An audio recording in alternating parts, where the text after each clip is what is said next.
video is for educational and historical purposes only. It may contain scenes some viewers may find disturbing. Viewer discretion is advised.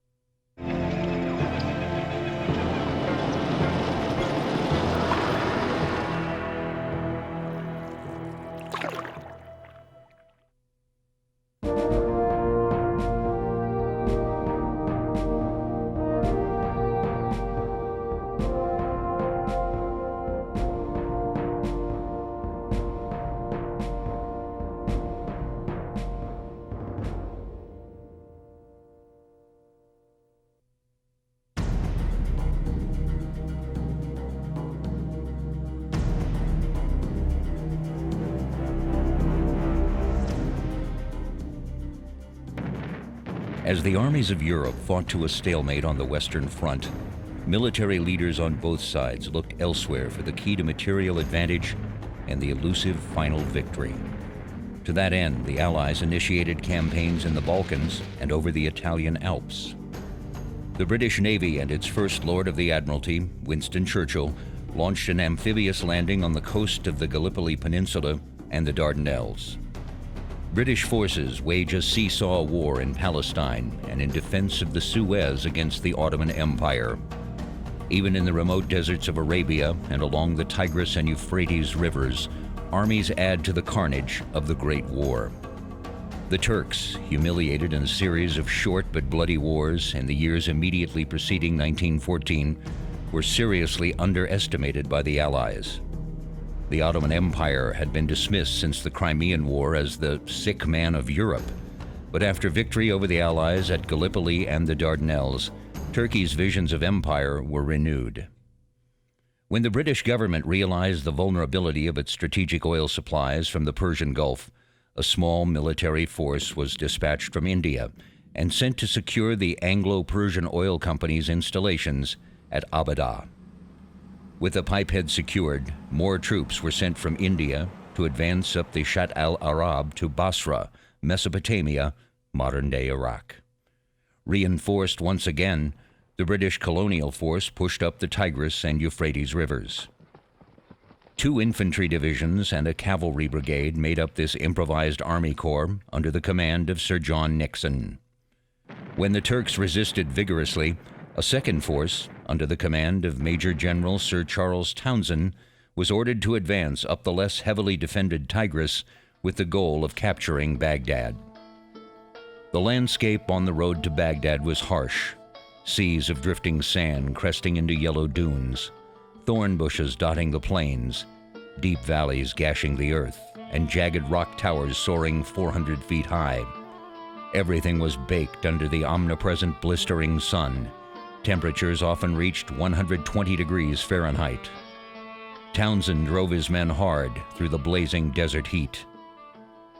On November 20th, 1915, they reached Ctesiphon, some 25 miles south of Baghdad. Weary and low-spirited, his Indian troops failed in a mishandled attack against entrenched Turks on November 22nd. Townshend was forced to fall back on Kut. There he dug in, confident that he could sit it out until reinforcements of men and supplies reached him. The Turks, now under the command of the former advisor to the Sultan, General Colmar von der Goltz, invested the garrison. The German general was able to throw back a number of hastily organized attempts to rescue Townshend. A final rescue attempt was made on April 16th, but failed. With his men starving, Townshend surrendered. His men were sent on a 1,200-mile death march, in the course of which over 4,000 soldiers died. In August 1916, the arrival of General Sir Frederick Stanley Maude as Commander-in-Chief transformed the campaign. The Turks, still fighting stubbornly, were racked by disease, and they failed to stem Maude's relentless advance. The British followed close on the heels of the retreating Ottoman troops and captured Baghdad without a fight on March 11, 1917. The British troops were greeted with enthusiasm by the residents. Some 9,000 Ottoman troops were caught in the confusion and became prisoners of the British. General Maude issued the Proclamation of Baghdad, which included the line, "Our armies do not come into your cities and lands as conquerors or enemies, but as liberators," a statement still famous among older Iraqis. In spite of what General Maud had to say, the British knew they needed to possess Mesopotamia's oil fields to hold on to their far-flung empire even after the fighting ended.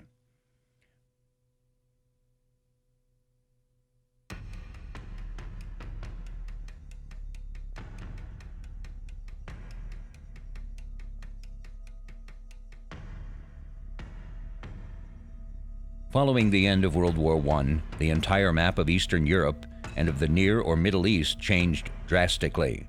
Four great empires, the German, the Austro-Hungarian, the Tsarist Russian, and the Turkish Ottoman, dissolved.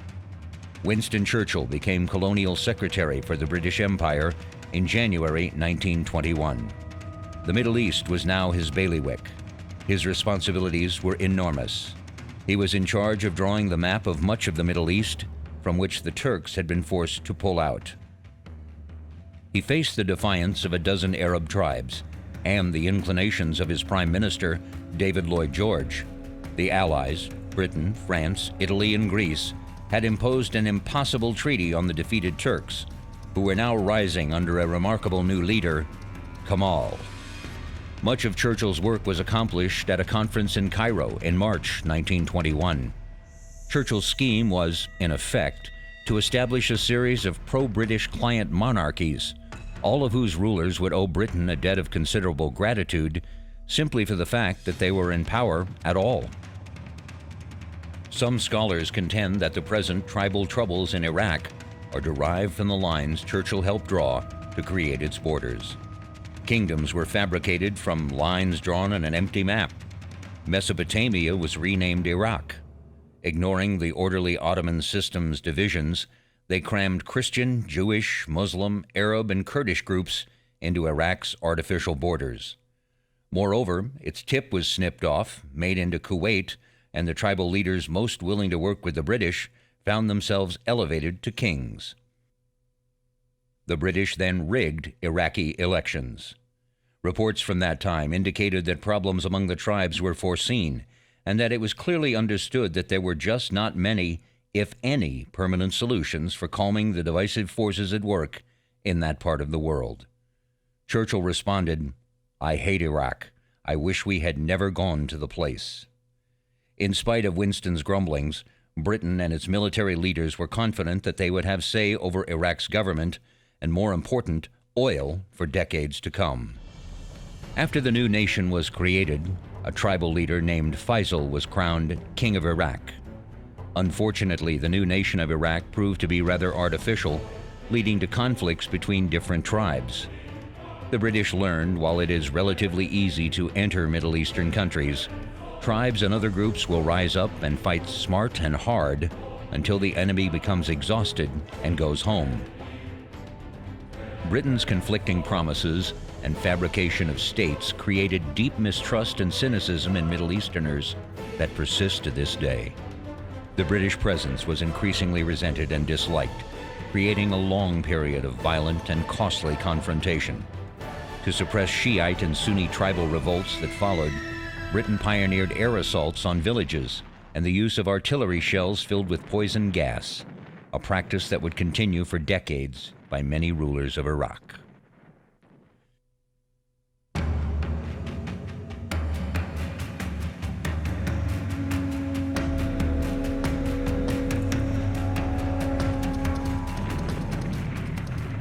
At 2 a.m. on April 30th, 1941, the Second World War came to Iraq.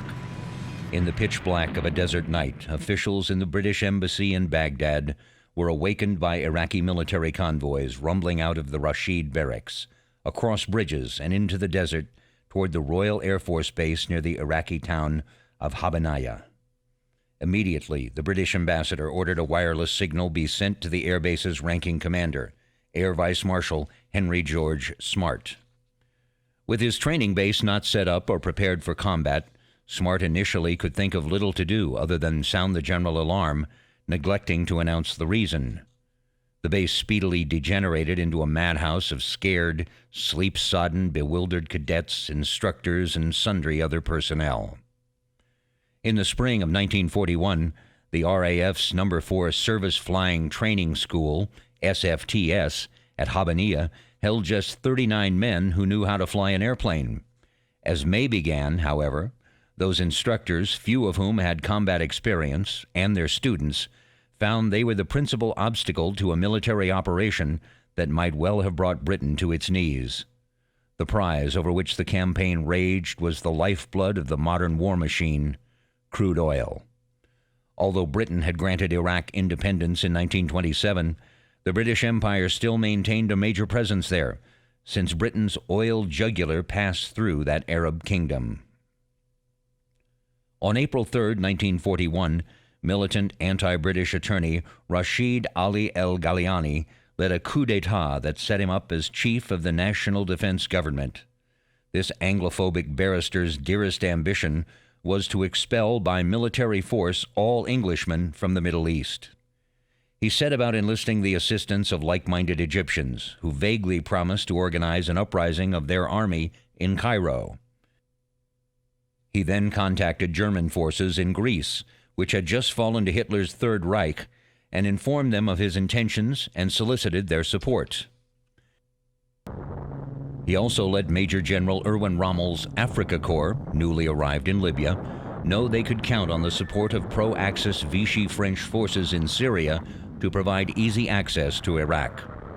Finally, he told Berlin that he would secure for the Nazis unrestricted use of all military facilities in Iraq, whether or not they were held by the British. Until Rashid Ali's coup, British forces in the region anticipated little trouble beyond scattered anti-British riots by civilians. Rashid Ali's pro-Axis overtures set Prime Minister Winston Churchill at odds with his commander in the Middle East, General Sir Archibald Wavell. Wavell insisted that he had his hands full, as it was, between evacuating Greece, preparing for an expected German invasion of Crete, and dealing with Rommel's recent North African offensive. Churchill recognized the threat that an Axis inroad in Iraq would pose to the empire. It could deprive Britain of crude oil from the fields in northern Iraq, sever its air link with India, and encourage further anti-British uprisings throughout the Arab Mandates. As a first response, the 2nd Brigade of the 10th Indian Division landed at Basra on the night of April 29th, with the rest of the division soon to follow, along with the aircraft carrier Hermes and 2 cruisers. On learning of that development, Rashid Ali mobilized his Iraqi army and Air Force supporters and dispatched them to seize Habbaniyah Air Base. Situated on low ground next to the Euphrates River, the British base was home to 1,000 RAF personnel and the 350 men of the 1st Battalion of the King's Own Royal Regiment. There were also 1,200 Iraqi and Assyrian constabulary organized into 6 companies, but the British could only rely on the 4 companies of Assyrian Christians who devoutly hated Iraqis of different extraction.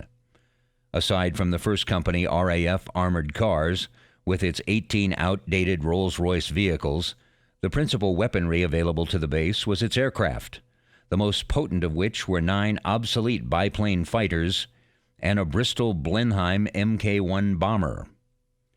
During the chaos following the alarm, the Iraqis arrived and set up artillery along the plateau running along the far side of the base's landing field.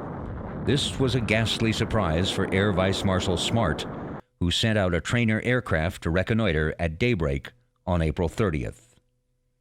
The crew's initial report was that the Highlands were alive with what looked like more than 1,000 soldiers with field pieces, aircraft, and armored vehicles.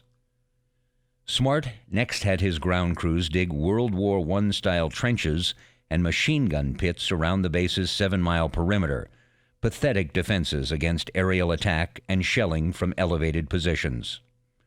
On the evening of April 30th, the British ambassador to Iraq radioed Smart that he regarded the Iraqi actions up to that point as acts of war and urged Smart to immediately launch air attacks. He also reported he had informed the Foreign Office in London of the Habbaniyah situation and that His Majesty's diplomats, both in Baghdad and London, were urging the Iraqis to withdraw without response. Meanwhile, by May 1st, the Iraqi forces surrounding Habbaniyah had swelled to an infantry brigade, 2 mechanized battalions, and a mechanized artillery brigade. This totaled 9,000 regular troops, along with an undetermined number of tribal irregulars and about 50 guns. Supporting those ground forces were elements of the Royal Iraqi Air Force, including 63 British, Italian, and American-built warplanes, equal to or newer than those at Habbaniyah. Smart contacted his ambassador in Baghdad to issue an ultimatum for the Iraqis to start withdrawing from Habbaniyah by 8 a.m. on May 2nd. In that way, should they refuse to heed the deadline, the whole day would be available for combat. Smart was still unsure of how far London would support him if he engaged the armed forces of a country not clearly defined as an Axis power. His maddening uncertainty was tardily banished by a May 1st telegram from Churchill: "If you have to strike, strike hard." That emboldened the harried commander to make the first move. He had learned from a radio message that 10 Vickers Wellington bombers from No. 70 Squadron had arrived at Basra. With expectations of their support, he would launch an airstrike at dawn on May 2nd. Although an aerial assault against well-dug-in armored forces had never succeeded before, Smart was upbeat, remarking, "They should be in full retreat within about 3 hours."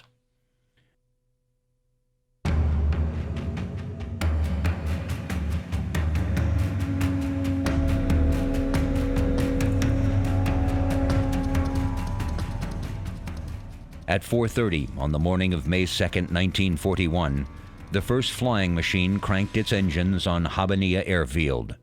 30 minutes later, they were showering bombs on the Iraqis. The Iraqis were well dug in on broken ground that provided good cover and concealment, so the British saw few potential targets at first. The Iraqis, unable to draw beads on the airplanes in the darkness, retaliated by shelling the airbase, but the gun flashes gave away their positions.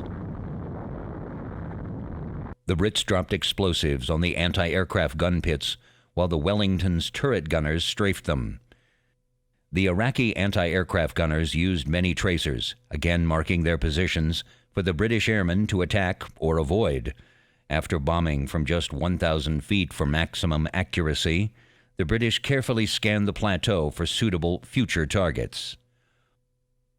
Although the Iraqis had been sorely hurt and showed no inclination to launch a ground attack, they were still firmly ensconced atop their elevation, with a variety of field pieces trained on the smoking flying school.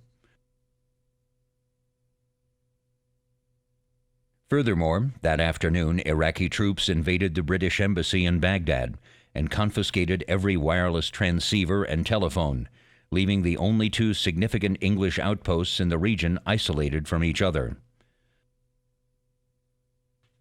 Meanwhile, the Committee of Imperial Defense had transferred command of land forces in Iraq to Middle East Command, compelling Wavell to assemble whatever elements he could spare into a relief unit called Hab Force to march the 535 miles from Haifa to Habbaniyah. Rashid Ali's leaders also appealed for help, but the Germans were preparing for their invasions of Crete and the Soviet Union, and the Italian response was slow. Only the Vichy French in Syria agreed to send arms and German-supplied intelligence to the Iraqis. They also promised the use of Syrian airfields to any aircraft that the Germans or Italians were willing to commit to Iraq. On May 3rd, Smart, noting that the Iraqi artillery had not caused as much damage as he had feared, called for the RAF to launch some preemptive strikes against the Iraqi air bases. Although Rashid Ali's troops kept shelling Habbaniyah, they balked at storming the base. Still, the defenders were suffering much worse than their foes seemed to realize. After 4 days of combat, just 4 of the original 26 Oxfords were still battle-worthy. Pilots also became even scarcer as half-trained cadets died in action or suffered from cracked nerves. On May 6, the trainer aircraft returned from a dawn reconnaissance mission with news that the Iraqis were withdrawing. That encouraged Colonel O.L. Roberts of the 1st King's Own Royals, commander of ground forces at Habbaniyah, to mount an assault to drive the enemy from the plateau. The timing was perfect. The Iraqis, their morale broken at last, suddenly abandoned the heights in a disorderly withdrawal down the Baghdad road toward Fallujah. Meanwhile, 6 Wellingtons from No. 37 Squadron hit Rashid again. That afternoon, the British spotted a column of Iraqi reinforcements approaching from Fallujah, which soon ran into forces retreating from Habbaniyah. In complete disregard for military procedure, both groups stopped on the highway, and personnel jumped from their vehicles to confer, leaving all their trucks, tanks, and armored cars parked in plain view. At that point, the Brits hurled every remaining aircraft they had at the bunched-up mass of vehicles.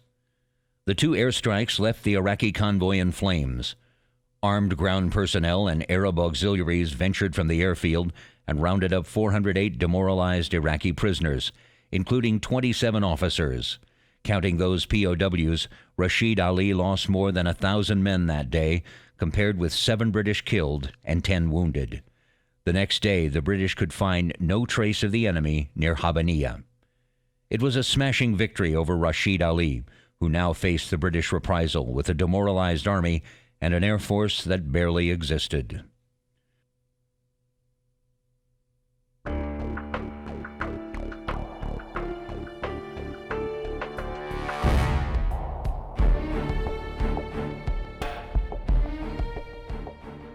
On the day that the motley fleet of RAF Antiques was reducing the combined Iraqi forces outside Habbaniyah to junk, Luftwaffe Colonel Werner Junk was in Berlin, being briefed by Chief of Air Force General Staff Hans Jesenek.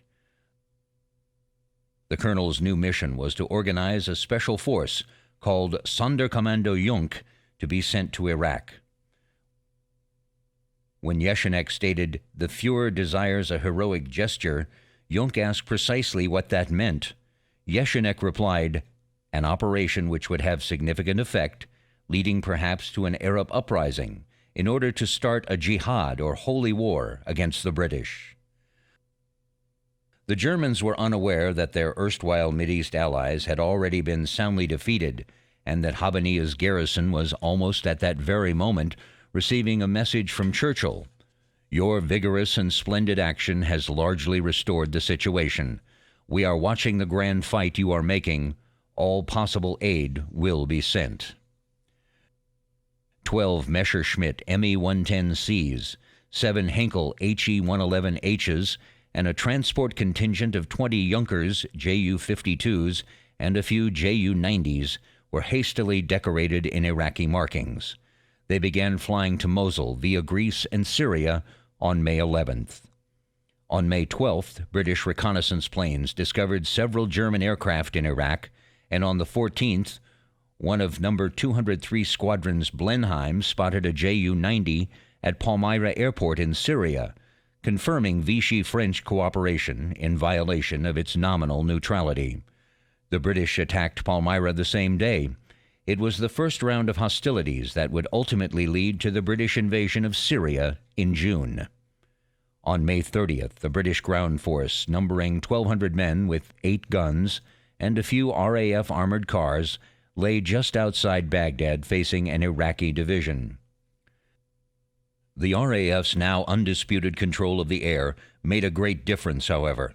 The Iraqis refused to engage the dreaded British, and the RAF took over Baghdad's airfield.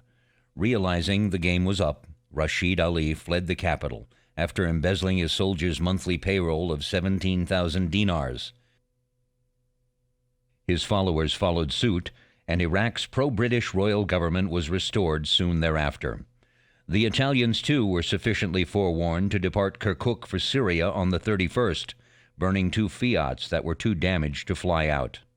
Sonderkommando Junk had a more ignominious departure, the last of its surviving personnel escaping overland to Syria on June 10th, leaving behind the wrecks of all 14 Me-110s, 5 HE-111s, and 2 transport planes. Those losses were far less damaging than the pounding their prestige had taken in the eyes of the Arabs they had hoped to convert to the Axis side.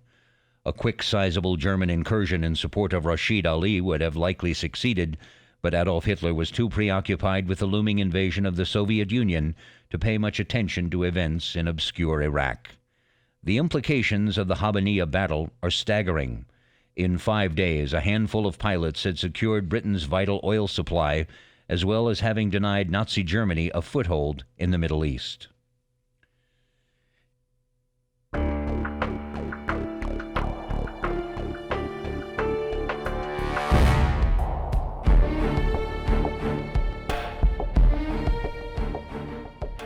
After the Second World War, the colonial powers had hoped to return to business as usual in their far-flung empires. The people of their colonial outposts had other ideas. In India, Mohandas Gandhi was resisting British control through mass civil disobedience. In Indochina, Nguyen Sinh Kung adopted the name Ho Chi Minh and formed the Viet Minh independence movement against the French. In the early 1950s, new mass-based political parties were formed in almost every African colony. Unlike earlier political organizations, these parties were not restricted to the educated elite. The central demand was for political freedom for the end of colonial rule. In the years following World War II, African nationalism found itself significantly stirred by men like Kwame Nkrumah of Ghana and Nelson Mandela of South Africa. The rapid growth of African nationalism took European colonial powers by surprise. The Italians and the British, followed by the French and then by the reluctant Belgians, eventually responded to the demands for independence. During the first 15 years after the Second World War, almost every Muslim country in the world gained independence from the European powers that had ruled them directly or indirectly before the war. In most parts of the Muslim world, winning independence was a fairly easy process, since the colonial powers had little interest in maintaining direct control against local opposition. The two big exceptions were the Dutch in Indonesia and the French in Algeria. The Dutch lost Indonesia by 1950. The French fought equally futilely in Algeria from 1954 to 1962. The Algerian War proved not only expensive but dangerous to France. The French Constitution collapsed in 1958, to be replaced by another one with a stronger president, and towards the end of the war, the French government was almost overthrown in a military coup set up to prevent France from withdrawing from Algeria. The post-war Arab nationalists believed that the Arab nation had existed as a historical entity prior to the rise of nationalism in the 19th-20th century. The Arab nation was formed through the gradual establishment of Arabic as the language of communication, and with the advent of Islam as a religion and culture in the region. Both Arabic and Islam served as the pillars of the nation. It's something that's been going on for a long time. You can trace it back to the Muslim Brotherhood in Egypt and their influence. I mean, if you go to more secular states like Egypt, there's an example of where we've seen Muslim radicalism for quite a long time. There and in Algeria, in different places, Syria, it's cropped up. So this is something that's been going on for 50 or 60 years, if not more. A driving force behind the concept of the Arab nation was the Ba'ath Party. The Ba'ath Party was originally formed at a Congress meeting in Damascus, Syria, in 1947. This gathering was inspired by two Syrian nationals, Michael Aflaq and Salah ad-Din al-Bitar, the founding fathers of the Ba'ath movement.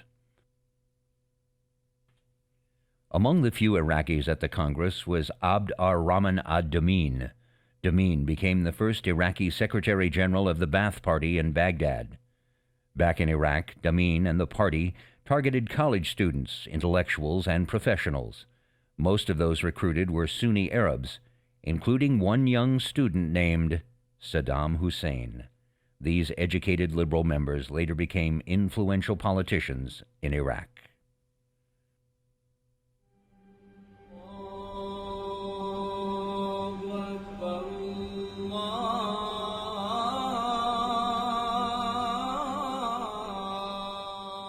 Saddam Hussein was born into a peasant family in Tikrit on April 28, 1937.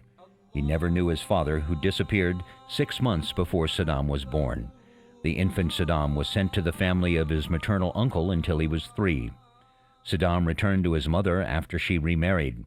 His stepfather, Ibrahim al-Hassan, treated Saddam harshly after his return. At around 10, Saddam fled the family and returned to live in Baghdad with his uncle, Karaila Tolfa. Tolfa, the father of Saddam's future wife, was a devout Sunni Muslim and a veteran from the 1941 Anglo-Iraqi War between Iraqi nationalists and the United Kingdom. Under the guidance of his uncle, he attended a nationalistic high school in Baghdad. After secondary school, Saddam studied at an Iraqi law school for 3 years, dropping out in 1957 at the age of 20 to join the revolutionary Pan-Arab Ba'ath Party, of which his uncle was a supporter. During this time, Saddam supported himself as a secondary school teacher. Revolutionary sentiment was characteristic of the era in Iraq and throughout the Middle East. In Iraq, progressives and socialists assailed traditional political elites. Moreover, the pan-Arab nationalism of Gamal Abdel Nasser in Egypt profoundly influenced young Baathists like Saddam. The rise of Nasser foreshadowed a wave of revolutions throughout the Middle East in the 1950s and 1960s, with the collapse of the monarchies of Iraq, Egypt, and Libya. Nasser inspired nationalists throughout the Middle East by fighting the British and the French during the Suez Crisis of 1956, modernizing Egypt and uniting the Arab world politically. In 1958, a year after Saddam had joined the Ba'ath Party, officers led by General Abd al-Qasim Qasim overthrew Faisal II of Iraq.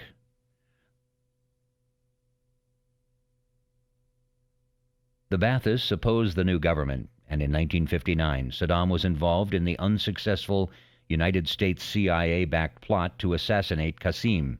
As a result, he was forced to flee Iraq. In 1964, Saddam returned to Iraq, but was imprisoned. He escaped from prison in 1967 and quickly became a leading member of the party. The following year, Saddam participated in a bloodless coup led by Ahmed Hassan al-Bakr that overthrew Abdul Rahman Arif.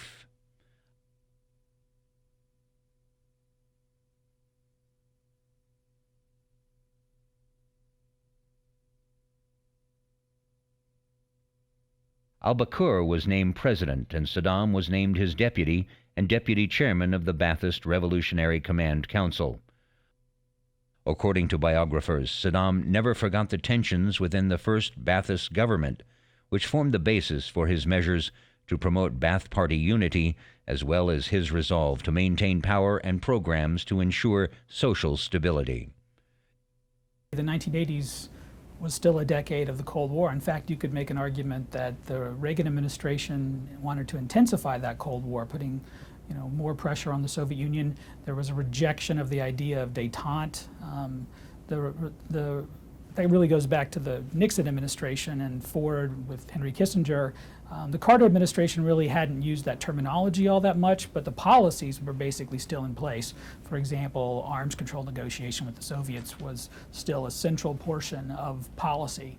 But by the 1980s, the Reagan administration, when they came in, they came in criticizing almost every dimension of Carter's foreign policy, including many of the openings towards the Soviet Union. So the idea was, let's intensify this. You might remember that the early 1980s began with a great deal of attention focused on Central America. The idea that places like Nicaragua, El Salvador, Guatemala, that those were new frontiers of the Cold War. Some of the brush wars you're mentioning, but not necessarily in the Middle East. The Middle East, the US and the Soviet Union both had client states, for lack of a better word, but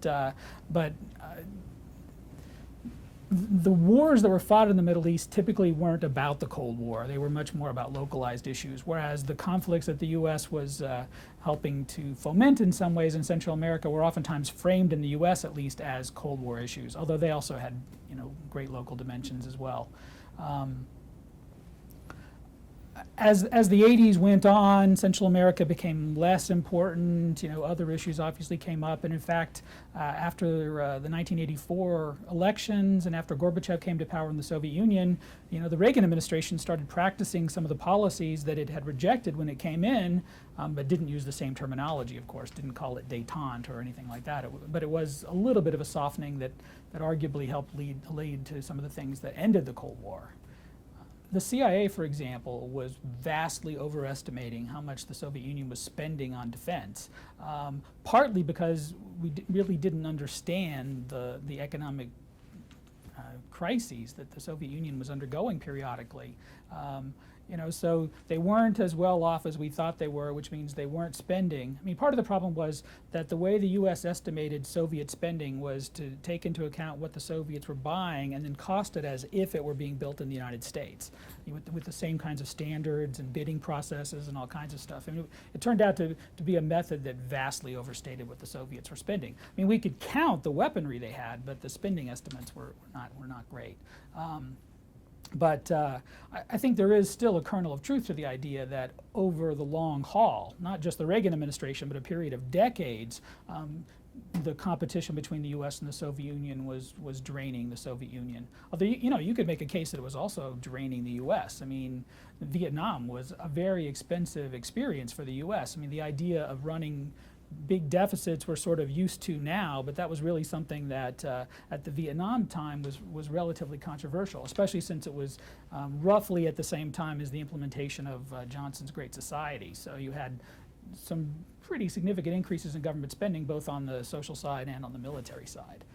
Once Vietnam ended, there was some reduction in military spending in the U.S., but the Reagan administration kicked it back up to substantial levels. Back then, I think the number was around $300 billion in those dollars that the U.S. was spending, and that was a significant sum. Iraq was a strategic buffer state against the Soviet Union, and Saddam was often seen as an anti-Soviet leader in the 1960s and 1970s. Some even suggested that John F. Kennedy's administration supported the Ba'ath Party's takeover. Although Saddam was al-Bakir's deputy, he was a strong behind-the-scenes party politician.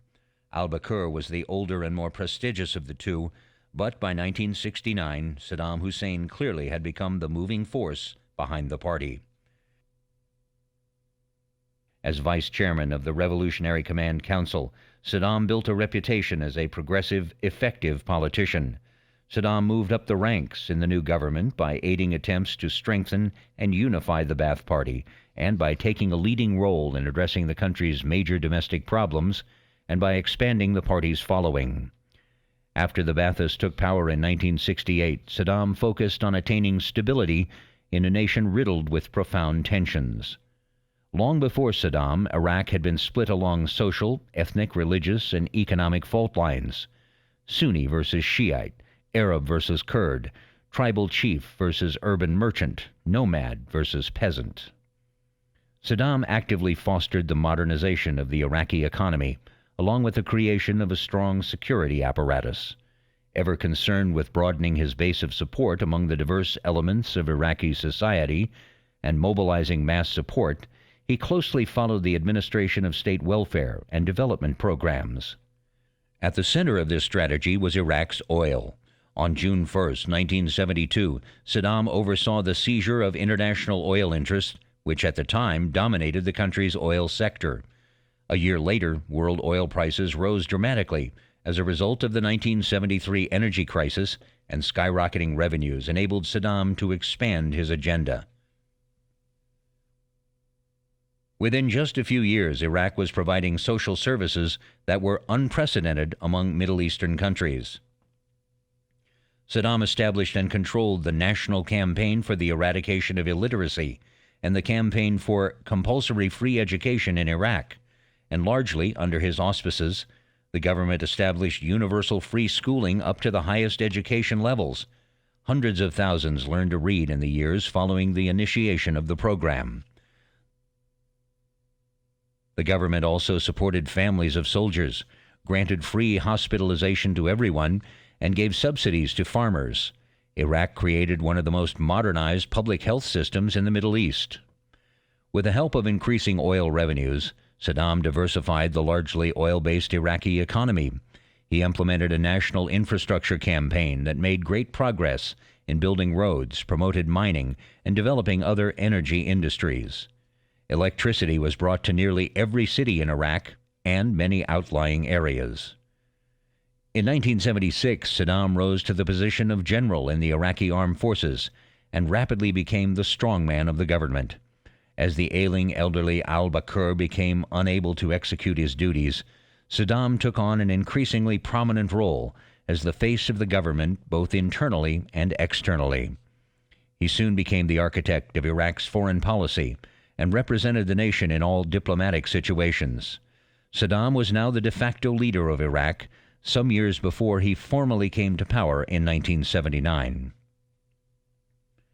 He slowly began to consolidate his power over Iraq's government and the Ba'ath Party. Relationships with fellow party members were carefully cultivated, and Saddam soon accumulated a powerful circle of support within the party.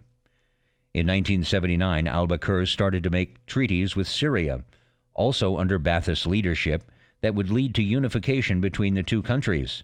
Syrian President Hafez al-Assad would become deputy leader in a union, and this would drive Saddam to obscurity. Saddam acted to secure his grip on power. He forced the ailing al-Bakr to resign on July 16, 1979, and formally assumed the presidency. Shortly afterwards, he convened an assembly of Ba'ath Party leaders on July 22, 1979. During the assembly, which he ordered videotaped, Saddam claimed to have found a fifth column within the Ba'ath Party and directed Muyi Abdel Hussein to read out a confession and the names of 68 alleged co-conspirators. These members were labeled disloyal and were removed from the room one by one and taken into custody. After the list was read, Saddam congratulated those still seated in the room for their past and future loyalty. The 68 people arrested at the meeting were subsequently tried together and found guilty of treason. 22 were sentenced to execution. Other high-ranking members of the party formed the firing squad. Saddam was now the absolute power in Iraq.